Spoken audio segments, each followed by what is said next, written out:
बिहार तक, बिहार का number 1 YouTube channel. Bihar की स्थिति उस समय ऐसी थी कि मैं बेगूसराय का रहने वाला हूँ और बेगूसराय में पकड़ के शादियां होती थी और धड़ल्ले से होती थी। और उस समय आईआईटी में था तो पिताजी कहते थे बड़े एलिजिबल बैचलर हो, बहुत सारे रिश्ते भी आते थे, तो बिल्कुल कॉलेज से आना ही मना हो गया। और जो लगन का समय होता है उस समय कहते थे तो तुमको भूल जाना कि तुम बिहार के हो, वहीं रहो। विकास वैभव को क्या अब कभी फील होता है कि सिविल सर्विसेज हो गया, यहाँ भी बाउंड्रीज हैं, मुझे पॉलिटिक्स की तरफ अब रुख करना चाहिए? सिंपल मेरे सोच तन समर्पित, मन समर्पित और ये जीवन समर्पित। चाहता हूँ देश की भूमि तुम्हें कुछ और भी। भोपाल गए तो कुछ लोगों ने बिहारी बोलना शुरू किया, जो लोग बाहर के थे।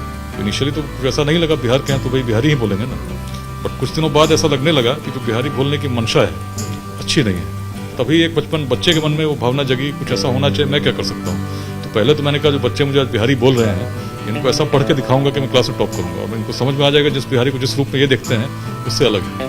तो आईआईटी की तैयारी शुरू की, बहुत अच्छे से पढ़ाई की। पिताजी दिल्ली में पोस्टेड हो गए और आईआईटी का एग्जाम मैंने दिया था 97 में। उस साल कुछ ऐसी अद्भुत घटना घटी कि एग्जाम बहुत अच्छा हुआ था, लौट के आए, आराम से सोए, सुबह उठे तो पता चला पेपर लीक हो गया। किसी ने कभी सुना नहीं था, सोचा नहीं था कि आईआईटी जेईई के पेपर लीक होंगे।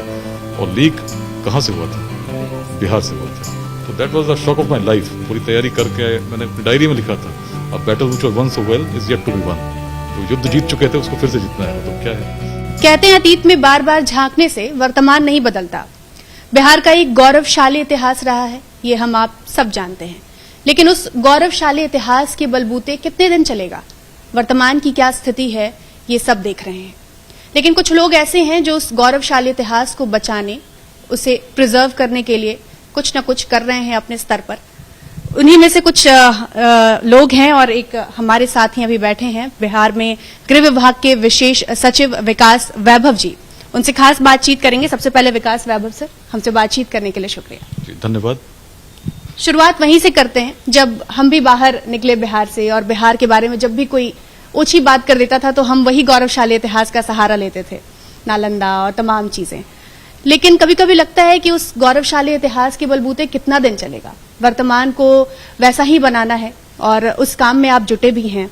लेट्स इंस्पायर बिहार उसी का एक हिस्सा है, उसके बारे में हमारे दर्शकों को बताइए। सबसे पहले देखिए, बचपन से ही मैं बड़ा ही आशावादी रहा हूँ और चुनौतियां मुझे बहुत पसंद है। I love challenges. छोटा था तब से छोटे छोटे चैलेंजेस थे, जैसे क्लास में फर्स्ट आना अच्छा लगता था, उसके लिए पूरी मेहनत करते। उस समय जब बिहार को देखता था तो नेचुरली सोचता था उस तरह से, तो वर्तमान को देखता तो सोचता पहले कैसा था। हिस्ट्री ने मुझे बहुत प्रेरित किया, हिस्ट्री ने मुझे बहुत इंस्पायर किया। और जब घूमना शुरू हुआ छोटे बच्चे से ही, तो पहली बार नालंदा गया था। तो नालंदा जाकर जब मैंने देखा, उस समय मैंने देखा कि पूरे विश्व से लोग पढ़ने आते थे और पढ़ने आते थे। उस समय टूरिस्ट गाइड बता रहे थे कि भाई कैसे हिमालय से आते थे, ठंडे रास्तों से आते थे, इतनी कठिनाई से पढ़ने वहां पर आते थे जहां के आसपास के बच्चे आज पढ़ाई उस तरह से नहीं कर रहे थे। तो देखकर एक बड़ी चिंता उसी समय हुई थी और तब और प्रेरित होता गया। उसके बाद भोपाल गए तो एक बड़ा, अभी तक तो बिहार में थे, पढ़ते थे, अच्छे से पढ़ाई चल रही थी। भोपाल गए तो कुछ लोगों ने बिहारी बोलना शुरू किया, जो लोग बाहर के थे। तो इनिशियली तो कुछ ऐसा नहीं लगा बिहार के हैं तो भाई बिहारी ही बोलेंगे ना, बट कुछ दिनों बाद ऐसा लगने लगा कि जो बिहारी बोलने की मंशा है अच्छी नहीं है। तो सोचता तब भी था, फिर ऐसा लगा क्यों ऐसा हो रहा है भाई। ऐसा जब वो बिहार ऐसा था, भोपाल के आसपास जाते तो सांची देखता। उस समय बताया गया कि विदिशा में सम्राट अशोक आए थे, उसी बिहार से आए थे जहां पूरे अखंड भारत का साम्राज्य संचालित था। उस समय जब सोचता तो मुझे लगा कि कुछ करना चाहिए, चुनौतियां पसंद है, जो स्थिति है इसमें बदलना चाहिए। और तभी एक बच्चे के मन में वो भावना जगी, कुछ ऐसा होना चाहिए, मैं क्या कर सकता हूँ। तो पहले तो मैंने कहा जो बच्चे मुझे आज बिहारी बोल रहे हैं इनको ऐसा पढ़ के दिखाऊंगा कि मैं क्लास में टॉप करूंगा और इनको समझ में आ जाएगा जिस बिहारी को जिस रूप में ये देखते हैं उससे अलग है। और मैंने वैसा ही किया और उसके बाद वो प्रेरणा जो जगती है एक बार मन में तो बढ़ती जाती है और चैलेंजेस उसी तरह से बढ़ती गई। तो लगा नेक्स्ट क्या करें, तो उस समय सबसे अच्छा लगा आईआईटी जाना चाहिए। तो आईआईटी की तैयारी शुरू की, बहुत अच्छे से पढ़ाई की। पिताजी दिल्ली में पोस्टेड हो गए और आईआईटी का एग्जाम मैंने दिया था 97 में। उस साल कुछ ऐसी अद्भुत घटना घटी कि एग्जाम बहुत अच्छा हुआ था, लौट के आए, आराम से सोए, सुबह उठे तो पता चला पेपर लीक हो गया। किसी ने कभी सुना नहीं था, सोचा नहीं था कि आईआईटी जेईई के पेपर लीक होंगे। और लीक कहाँ से हुआ था? बिहार से हुआ था। तो that was the shock of my life. पूरी तैयारी करके मैंने अपनी डायरी में लिखा था, a battle which was won so well is yet to be won. जो युद्ध जीत चुके थे उसको फिर से जीतना है। मतलब क्या है, तो वो एक झटका लगा। उसके बाद फिर पढ़े, आईआईटी कानपुर पहुंचे। आईआईटी कानपुर जब पहुंचे तो पढ़ने में तो पहले से ही इंटरेस्ट था। हिस्ट्री मैंने बीच में कुछ दिनों तक नहीं पढ़ा था। वहां जाकर फिर हिस्ट्री में घुसना शुरू हुए और तब मेरी जो पूरी विजन थी उसको उपनिषद में डोमिनेट करना शुरू कर दिया। क्योंकि जो विजन में देखता उस समय के लोग कैसा सोचते थे और उपनिषदों को जब अच्छे से पढ़ने लगा तो मुझे लगा भाई तो बिहार के ही लोग थे, अपने ही पूर्वज तो थे। उस समय की महिलाएं कैसी थी, गार्गी कैसी थी, मैत्रेयी कैसी थी, किस प्रकार से सोचती थी, याज्ञवल्क्य कैसे थे। उस समय मैंने देखा कि बिहार में ज्ञान की परंपरा बहुत प्राचीन काल से प्रारंभ हो चुकी थी, तभी तो आगे बढ़ती गई। नालंदा स्थापित हुई, बाद में विक्रमशिला स्थापित हुई। कब स्थापित हुई? जब ऑक्सफोर्ड और कैम्ब्रिज की कल्पना यूरोप में थी ही नहीं, उस समय हमारे स्थापित थे, पूरे विश्व से लोग पढ़ने आते थे और यहां से जो पढ़ के जाता था अपने देश में उसको सबसे ज्यादा फेम और उस प्रकार की एक व्यवस्था मिलती थी जिससे वो सम्मानित अपने आप होता था। तो वो हमारी प्रेरणा थी और आज चीजें ऐसी बदल गई। कैसे बदल गई? तो लगता था कुछ होना चाहिए। उस समय पिताजी पोस्टेड हो गए फिर बरौनी रिफाइनरी में। बिहार की स्थिति उस समय ऐसी थी कि मैं बेगूसराय का रहने वाला हूं और बेगूसराय में पकड़ के शादियां होती थी और धड़ल्ले से होती थी। और उस समय आईआईटी में था तो पिताजी कहते थे बड़े एलिजिबल बैचलर हो, बहुत सारे रिश्ते भी आते थे, तो बिल्कुल कॉलेज से आना ही मना हो गया। और जो लगन का समय होता है उस समय कहते थे तो तुमको भूल जाना कि तुम बिहार के हो, वहीं रहो। And that was another pain. आप घर जाना चाह रहे हो, बाकी बच्चे चले गए और आपको कहा जा रहा आप कॉलेज में रहो। तो उस समय कानपुर में रहता वो जो समय निकलता तो वो और बिहार की हिस्ट्री में घुसता चला गया।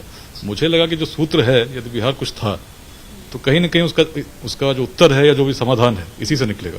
क्योंकि यदि कोई कुछ बनता है तो अचानक तो नहीं बनता, कुछ न कुछ सोच तो उसमें होगी जिसने उसको महान बनाया होगा।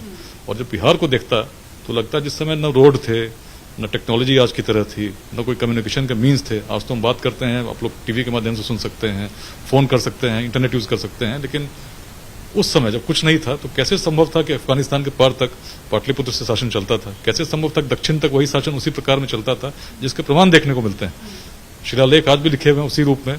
आप अफगानिस्तान चले जाए, खरोष्टी में मिलते हैं, बाकी पूरे भारत के पूरे क्षेत्र में ब्राह्मी लिपि में मिलते हैं। लगभग वही संदेश। कैसे मिल सका? वही संदेश केवल भारत की बात होती तो अलग बात थी। आप चाहे श्रीलंका चले जाइए, थाईलैंड चले जाइए, उस प्रकार उस समय से जो संदेश का प्रसार हुआ कैसे होता, किस प्रकार की ऊर्जा रही होगी जिसने उसको स्थापित किया।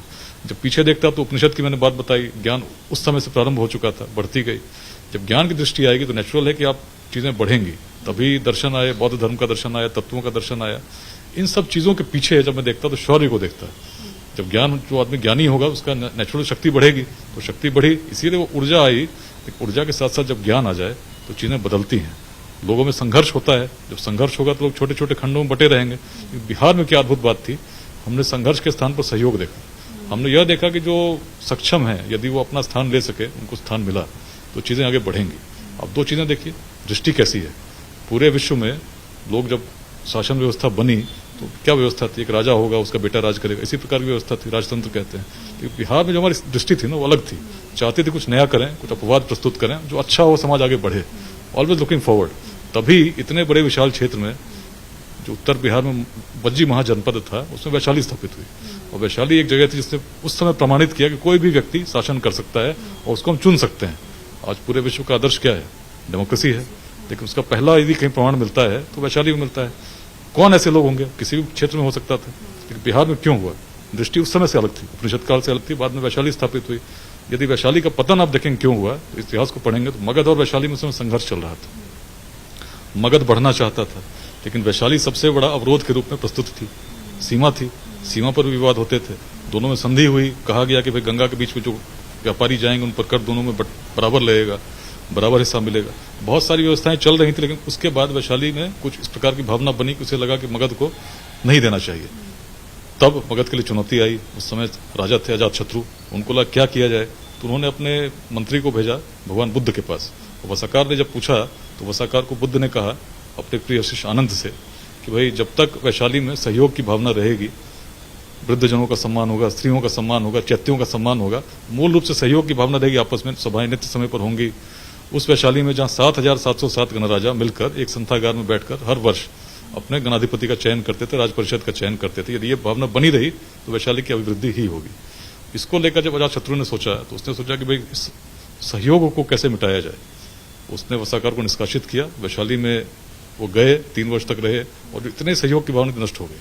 और जब सहयोग की भावना नष्ट हो गई तो वह वैशाली जो एक अलग सोच के साथ स्थापित हुई तो वह भी नष्ट हो गई। इतिहास बहुत कुछ सिखाता है। मगध क्यों बढ़ा? क्यों मगध में यदि आप देखें उसमें भी कुछ अलग था। वैशाली जैसे अलग थी तो मगध भी अलग था। बाकी आप उस समय के जितने छोटे छोटे राज्य थे उसमें शासक मूल रूप से क्षत्रिय वर्ग का होता था। लेकिन मगध की यदि आप प्रारंभ से ही देखें, आप चरासंघ की बात करें तो बहुत पुरानी बात महाभारत की हुई। इतिहास में यदि हम झांकते हैं इतिहास में हम देखते हैं कि भाई नंदवंश कहाँ से आया था, किस वर्ग के थे, क्या उस समय कोई ऐसा क्षेत्र था जहां ये कल्पना हो सकती थी कि समाज के निम्न वर्ग से आने वाला व्यक्ति भी शासन कर सकता है? नहीं थी, बिहार में थी। तभी तो जब आचार्य विष्णुगुप्त भी निकले तो क्या उन्होंने कभी यह प्रश्न किया कि जो व्यक्ति जिसका वो चयन कर रहे हैं, जिसमें भारत के सम्राट का रूप देख रहे हैं, किस वर्ग से आता है?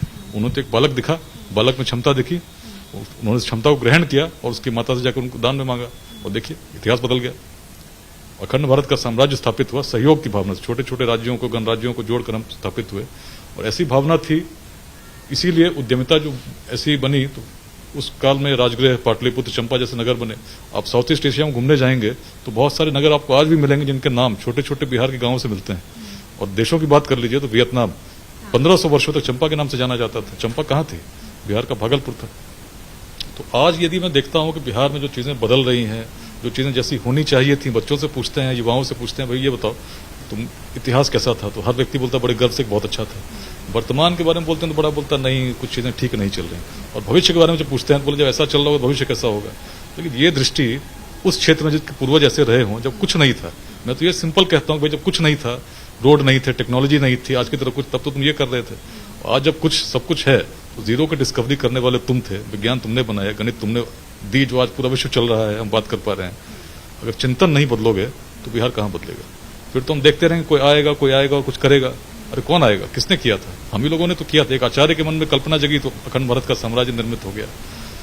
जब कल्पना जगी तो विश्वविद्यालय स्थापित हो गए। क्षमता तो आज भी है, लेकिन ऊर्जा हम लगा कहाँ रहे हैं? यदि ऊर्जा हम आपस में लड़ने में लगाएंगे, आप देखिए क्या चल रहा है। यदि आप किसी भी आप फेसबुक पर चले जाएं तो हर व्यक्ति को देखिए अपनी जाति का प्रतिनिधित्व करता हुआ मिलता है। चुनाव होते हैं तो बोलता है मेरी जाति के लोगों को कितने सीट मिले, कितने कैंडिडेट मेरे चुने गए। अरे कितने भी आपकी जाति के सीट मिलते हैं या कैंडिडेट चुने गए, इससे बिहार का क्या होगा? आपको देखना हम क्या कर सकते हैं, मेरा इसमें व्यक्तिगत रूप में क्या योगदान हो सकता है। इसी भावना ने मुझे तब जब आईआईटी में पढ़ता था, इस प्रकार की मैंने चीजें देखी। मेरी जॉब लगी थी, विदेशों में भी लगी थी, इन्फोसिस में लगी थी। मुझे लगा मैं करूंगा कार्य किसी कॉर्पोरेट के लिए तो करूंगा, बहुत अच्छा लगेगा, अपना परिवार भी जीविका उपार्जन करूंगा। लेकिन जब लौट कर बिहार आऊंगा और स्थिति में अगर यदि परिवर्तन नहीं होती है तो व्यक्तिगत रूप में अपने उस जीवन रूपी यात्रा को किस रूप में देखूंगा? क्योंकि मेरा मानना है इस पूरी जीवन रूपी यात्रा का जो लक्ष्य है संतुष्टि है। जीवन के अंत में you should be satisfied and content कि मैंने जो भी किया सही किया, गलत नहीं किया, और जो भी कर सकता था संपूर्ण ऊर्जा मैंने उसमें लगाई, जो मैं चाहता था, स्वप्न जिसको जीना चाहता था। इसीलिए मुझे लगा कि इसमें जो बेस्ट मैं कर सकता हूं, क्यों ना ऐसा कुछ करूं। और उस समय सिविल सर्विसेज मुझे लगता था कि भाई कम एज में जो रिस्पॉन्सिबिलिटी आपको मिलती है वैसी रिस्पॉन्सिबिलिटी किसी अन्य क्षेत्र में नहीं मिलेगी। उसके लिए या तो किसी बहुत बड़े नेता के बेटे हो सकते हो, तो हो सकता है आपको वैसे गेट विद सिल्वर स्पून, वो तो था नहीं। मैं बड़े सामान्य परिवार से आता था, छोटे से ग्रामीण परिवेश से पला बढ़ा, और जो भी आज हूं उसी रूप में स्थापित हूं। तो वो उस चिंतन ने मुझे परिवर्तित किया और मुझे बाध्य किया कि कुछ करो, बिहार आओ। तब मैंने एग्जाम दिया और सिविल सर्विसेज में ईश्वर की कृपा रही, बिहार आया। बिहार आने के बाद जहां भी रहा तो वो ललक परिवर्तन करने की स्थिति, जहां भी जाता तो चुनौतियां पसंद है। तो पोस्टिंग इनिशियली पटना में हुई थी, उससे पहले एएसपी दानापुर में था। उस समय क्राइम काफी चल रहा था, पटना में भागते दौड़ते एक साल कैसे बीता सिटी एसपी में, पता नहीं चला कि अचानक एक रात पता चला कि आपकी पोस्टिंग बघा एसपी के रूप में हो गई है। बघा रातों रात जाना था। 1 दिसंबर की रात्रि थी, 2 दिसंबर 2006 को मैंने ज्वाइन किया था।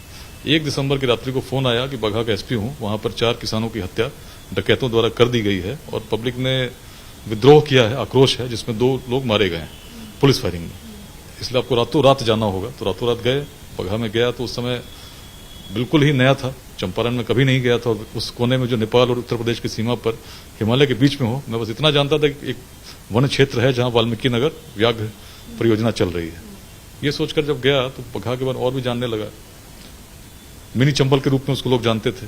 बहुत वर्षों से वहां पर किडनैपिंग्स हो रही थी, डकैतियां हो रही थी, और जिनसे भी बात होती तो शुरू में किडनैपिंग जब पहली हुई थी मेरे जाने के बाद, तो मैंने पुलिस मुख्यालय को बताया कि भाई किडनैपिंग हो गई। सबसे पहले पटना में था, पटना में किडनैपिंग होती थी, सिटी एसपी था, तो कैंडल लाइट मार्चेस निकलते थे गांधी मैदान के पास, लोग घूमते थे, पुलिस के विरोध में नारे लगाते थे। बट वहां जब गए तो जब मैंने बताया तो बड़ा कोई बात नहीं, तुमको भी आदत लग जाएगी, आराम से रहो, ये क्या प्रवृत्ति है। तो पता किया अभी क्या चल रहा है, तो पता चला बहुत समय से ऑपरेशंस चले हैं, चलते आ रहे हैं, बड़े बड़े अभियान, व्हाइट पैंथर, ब्लैक पैंथर चले हैं, लेकिन परिवर्तन नहीं हुआ है।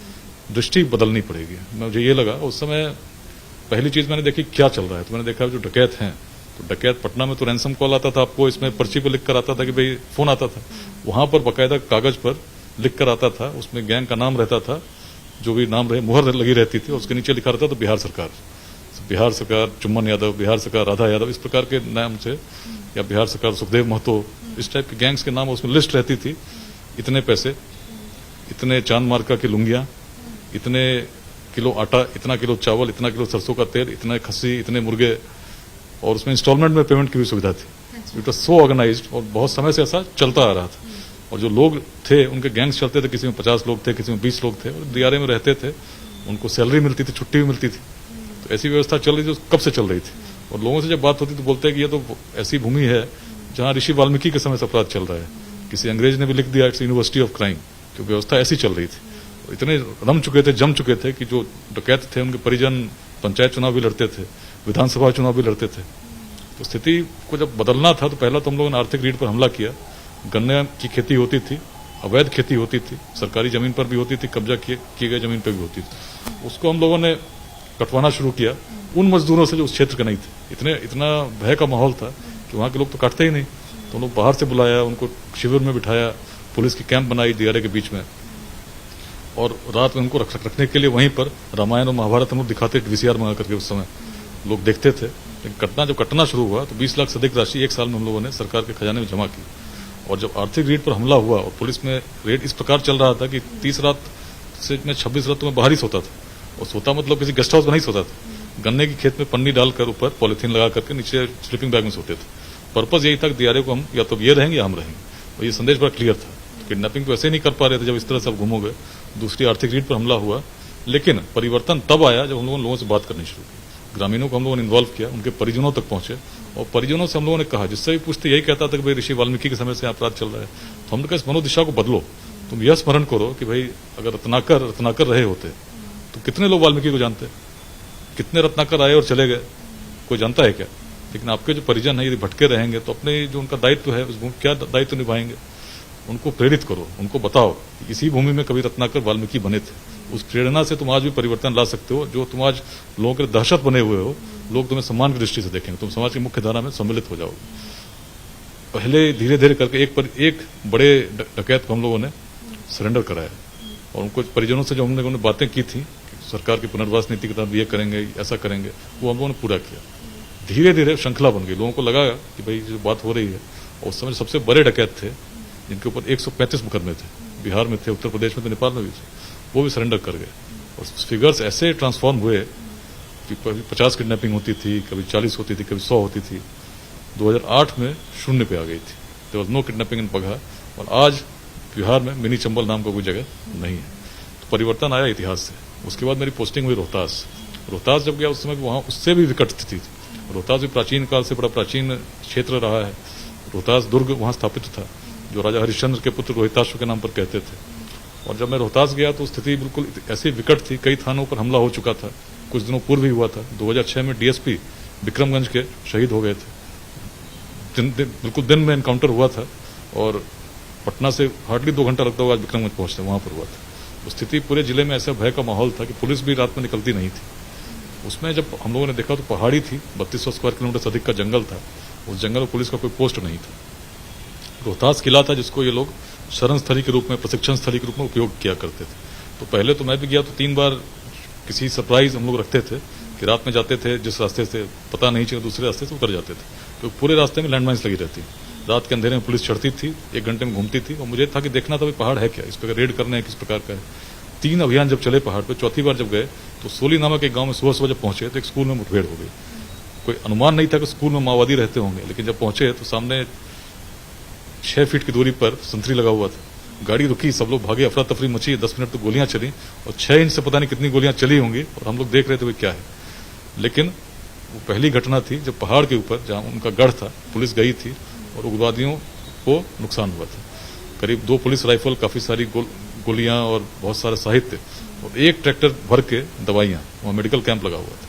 तो स्थिति यह थी कि वहां लोग जो ग्रामीण भी थे सरकार को तो भूल चुके थे, उनके लिए सरकार वही थे, पुलिस को तो शत्रु मानते थे, उनके साथी सहयोगी यही थे। स्कूल में बच्चे थे, 200 बच्चे वहां थे उस समय जिसमें गोलियां चल रही थी, उनको हम लोगों ने बीच में बिठाया। और जो घटना हुई उसके बाद से धीरे धीरे एक हम लोगों ने ऑपरेशन चलाया, ऑपरेशन विध्वंस।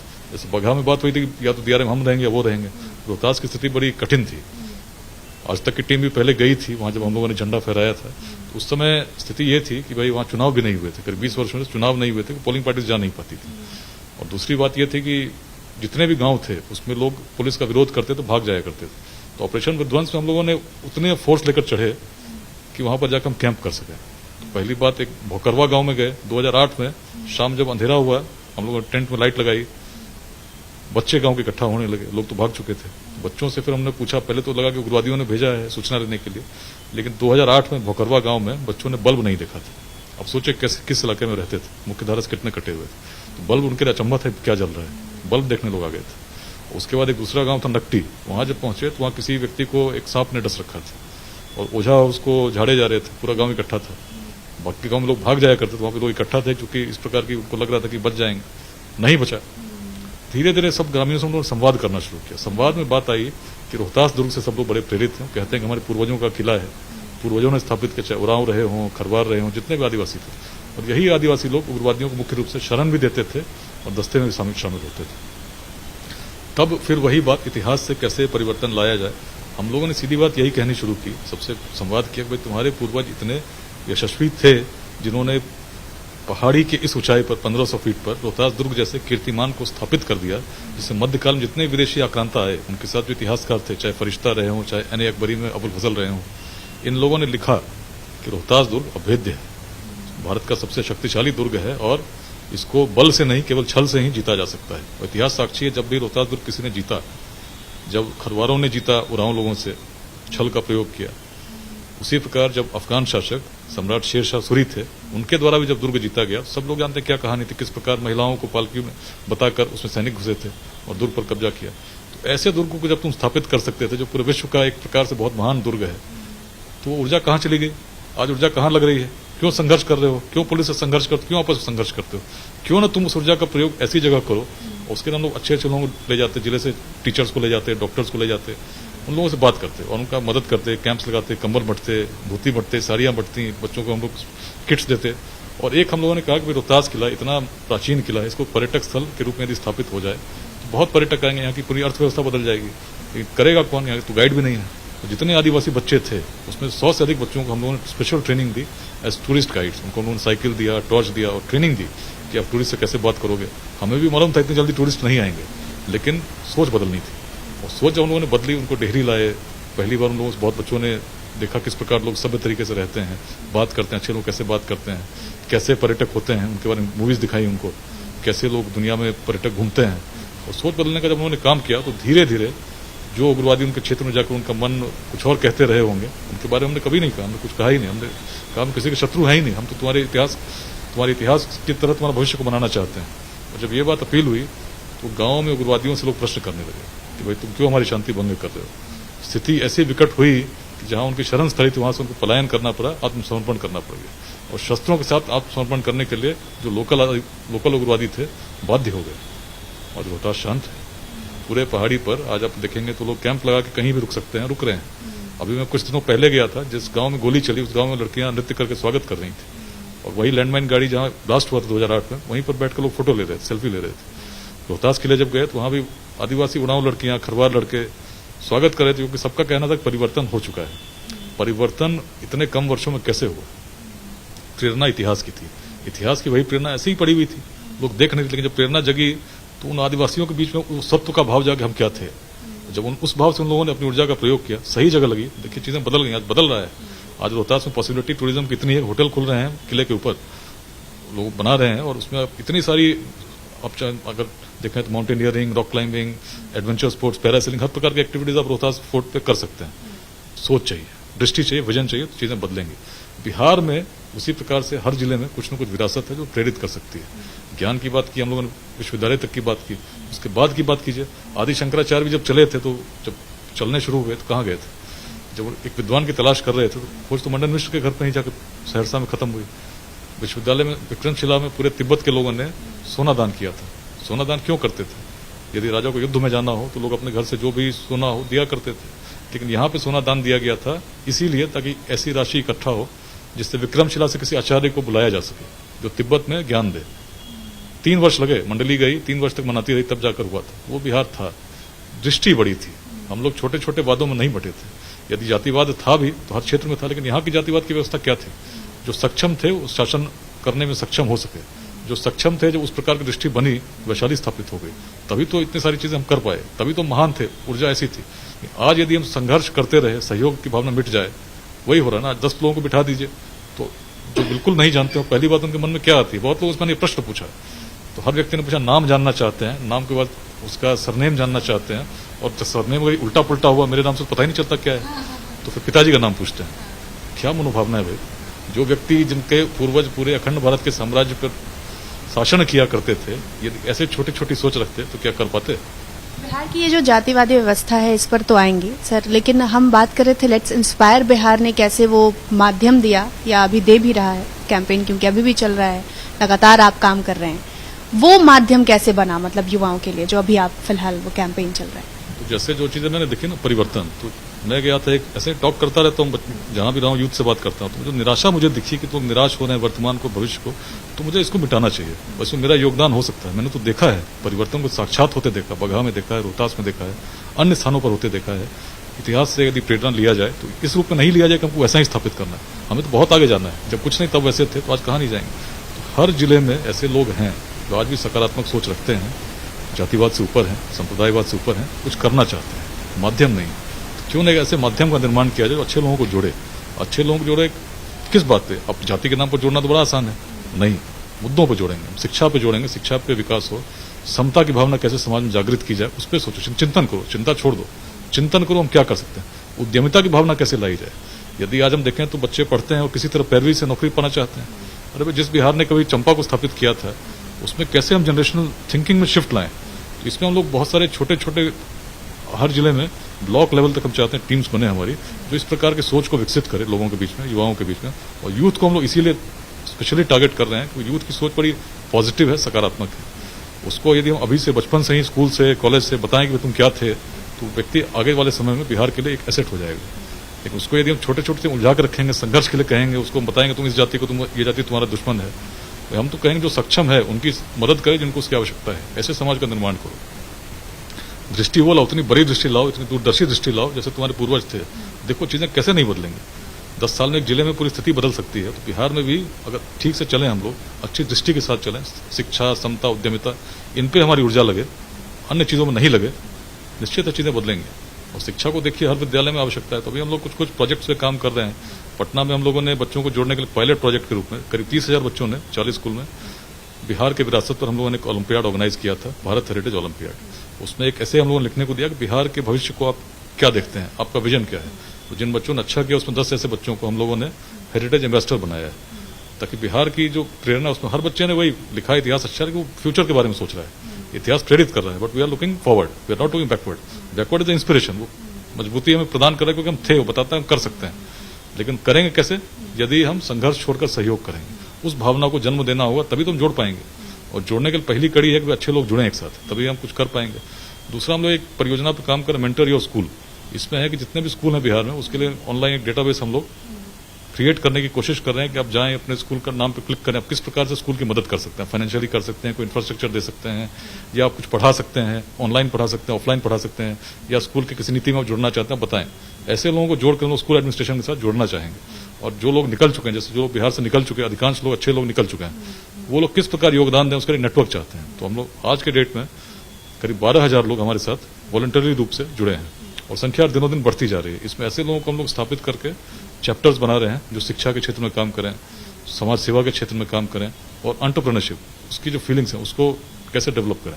अभी दिल्ली में हम लोग एक बैठक कर रहे हैं, चैप्टर्स हमारे केवल बिहार के नहीं है, बिहार में डिस्ट्रिक्ट के चैप्टर्स में बाहर के लोग भी जुड़े हैं, जो बिहार के बाहर हैं, उनको स्थानीय स्तर पर जोड़ने के लिए स्थानीय चैप्टर्स हैं। जैसे दिल्ली में हम लोग की चैप्टर अच्छी बन गई है। ये हम लोग बिहार एंटरप्रेन्योरशिप कॉन्क्लेव करने जा रहे हैं 25 दिसंबर को, जिसमें कि बिहार में रोजगार कैसे बढ़े, एक एंटरप्राइजिंग टेम्परामेंट कैसे बने यूथ में, उस पर कैसे अच्छे अच्छे एक्सपर्ट्स हम लोग जो उद्यमी हैं, जिन्होंने स्थापित किया इसी व्यवस्था में, उनके विचार हम सुनना चाह रहे हैं। एक रोड मैप हम लोग बनाना चाह रहे हैं। उस रोड मैप को हम लोग हर डिस्ट्रिक्ट के यूथ के साथ शेयर करेंगे और बताएंगे आप कैसे प्रमोट कर सकते हो उस फीलिंग को, जो बिहार को आगे ले जाएगी।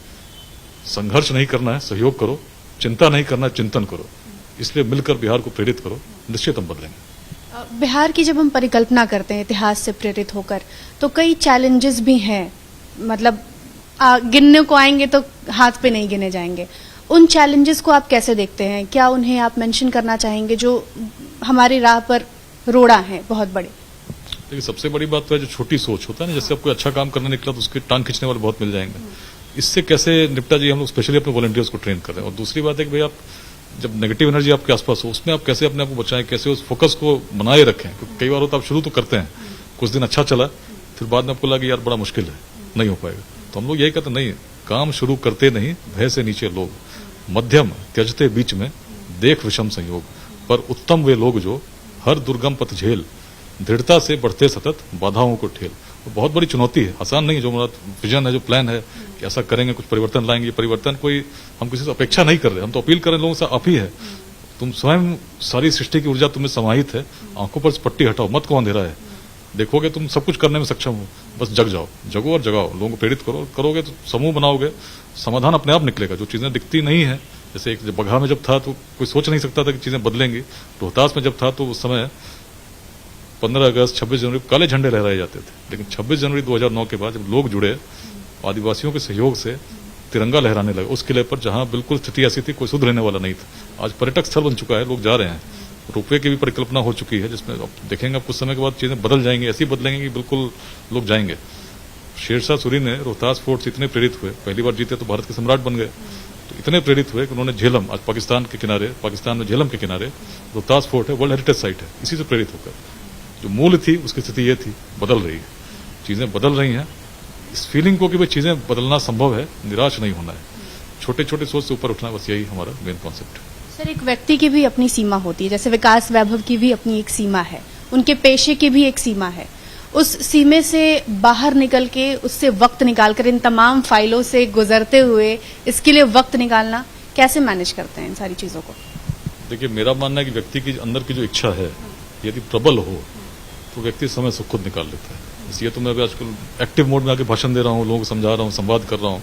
एक समय ऐसा था जब इन छुट्टियों का उपयोग मैं घूमने में करता था, जाता था दूर दूर स्थानों पर, फोटोग्राफी करता था, लिखता था, ट्रैवलिंग बहुत पसंद है, और बड़े बड़े ब्लॉग्स लिखे हैं मैंने, ऐसे साइट्स पे, मतलब 100 पेज के ब्लॉग्स मैंने लिख डाले, इसलिए लिखे क्योंकि लोग उनके बारे में जानते ही नहीं थे। मैं चाहता हूँ यूथ जाने। अब जानोगे नहीं तो आप फिर क्या करोगे? अगर आप जानोगे नहीं कि वैशाली का पतन क्यों हुआ तो आप आज वैसे ही लड़ते रहोगे। लेकिन जो व्यक्ति जान जाएगा वैशाली का पतन क्यों हुआ, तो हर वैशाली का निवासी आज चाहेगा वो कारण नहीं रहे, हम उन कारणों को छोड़कर आगे बढ़े। तो हिस्ट्री जानना जरूरी है, लेकिन हिस्ट्री से हमको लेना क्या है? अगर हिस्ट्री से हम यही लें कि भाई वैसे ही बनेंगे, हम गुणगान करते रहे, बखान करते रहे, तो कहीं नहीं जाएंगे। उन गुणों को सीखें हम, भाषण देने में कुछ बदलेगा नहीं, लेकिन उन गुण को सीख कर अमल करेंगे और उसको जीवन में जीने का प्रयास करेंगे तो चीजें बदलेंगी। इन तमाम चीजों के अलावा आप सोशल मीडिया पर भी काफी सक्रिय हैं। आजकल हम देखते भी हैं कि तमाम ब्यूरोक्रेट्स सोशल मीडिया पर बहुत एक्टिव हैं। पहले देखा करते थे कि पर्सनल लाइफ वो ज्यादा पब्लिक नहीं करते थे, लेकिन अब कोई झिझक नहीं है, सब पर्सनल लाइफ भी काफी अपडेट करते हैं, प्रोफेशनल लाइफ भी अपडेट करते हैं।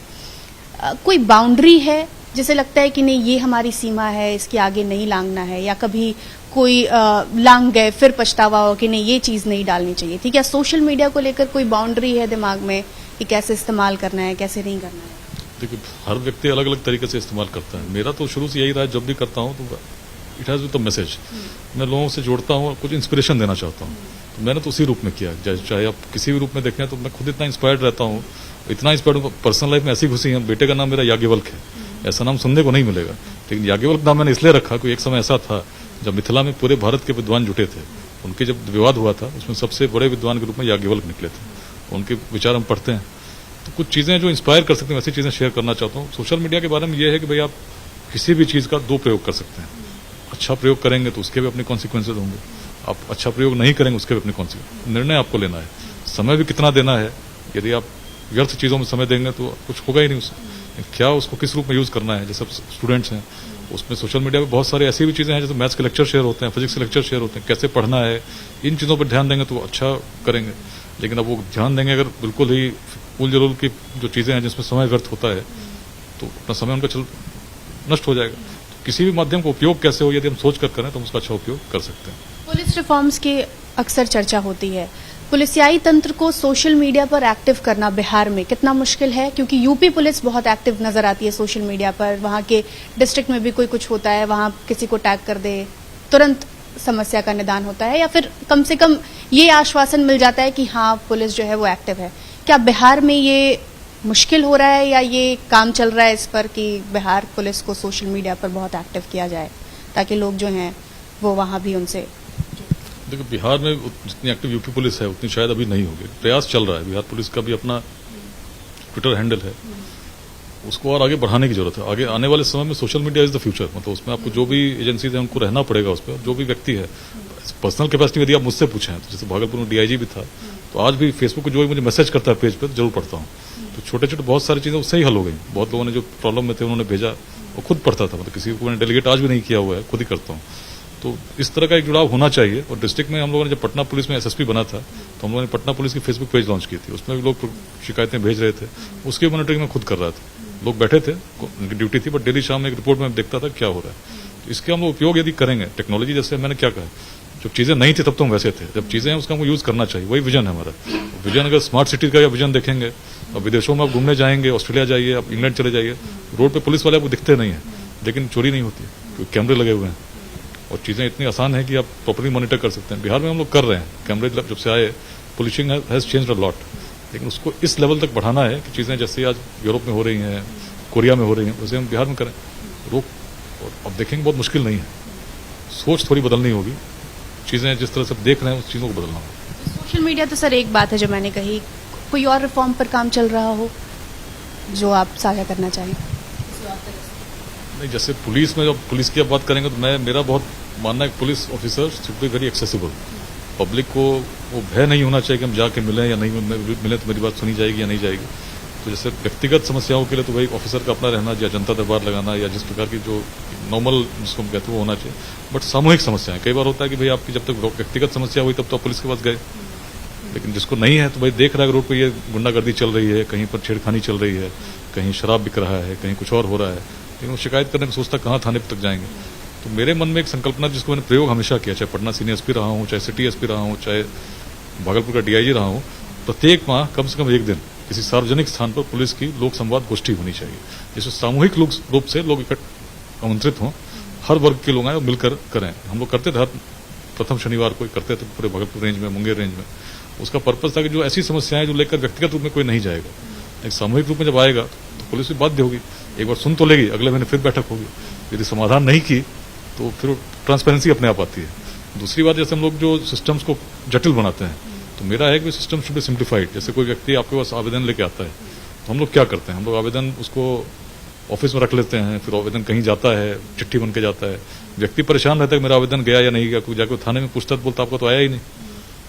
तो सिंप्लीफाई थिंग, सिंपली हम लोग ये करते थे कि जो व्यक्ति आया उसके आवेदन पर हमने लिख दिया direction to so and so officer in charge या डीएसपी, आपको ये करना है, उन्हीं को उनकी आवेदन दे दिए और उन्होंने लेके जाओ, टाइम बचा। आवेदन जैसे निकले ऑफिसर, एक स्कैंड कॉपी हम लोगों ने ऑफिस में रख ली, मॉनिटरिंग हम कर सकते हैं। उसमें यदि व्यक्ति संतुष्ट नहीं हुआ तो जब जाएगा संतुष्ट फिर दोबारा लौट के आएगा, बताएगा आपने भेजा तो मेरा काम ही नहीं हुआ। इस रूप में मैंने देखा, शुरू से देखता हूँ सिटी एसपी, तब भी जहां भी गए जब इस तरह से काम हुआ तो 70% लोगों काम अपने आप हल हो जाते हैं। वो थाने में जहां वो पहुंचता है चिट्ठी लेकर जिसमें लिखा होता है, यदि अनुपालन नहीं हुआ तो लौट के आया तो अनुशासनिक कार्रवाई होगी, जीरो टॉलरेंस। एफआईआर नहीं करोगे आप, कार्रवाई नहीं करो तो भाई बहुत प्लेन स्पीक है, भाई अब कोई ऐसा प्यार नहीं है कि हम उसके लिए कुछ करेंगे, ना मुझे आपसे कोई अपेक्षा है ना आपको मुझसे कोई अपेक्षा होनी चाहिए, बस काम करना है। इस विजन को लेकर जब काम करते हैं बहुत क्लियरली ट्रांसपेरेंसी होती है, लोगों को रिलीफ मिलना शुरू हो जाता है। और जब रिलीफ मिलता है तो लोग आपको, पुलिस स्टार्ट बिकम पॉपुलर। तो बगहा में भी रहे तो बगहा में इनिशियली पुलिस को लोग गालियां देते थे, उसी अवस्था में गए थे जहां की बिल्कुल ऐसी व्यवस्था थी कि विद्रोह हो गया था, पुलिस फायरिंग में लोगों को मरना पड़ा। लेकिन बाद में जब बगहा से आ रहा था पूरे रोड पर लोग लेटे हुए थे कि भाई आपको जाने नहीं देंगे।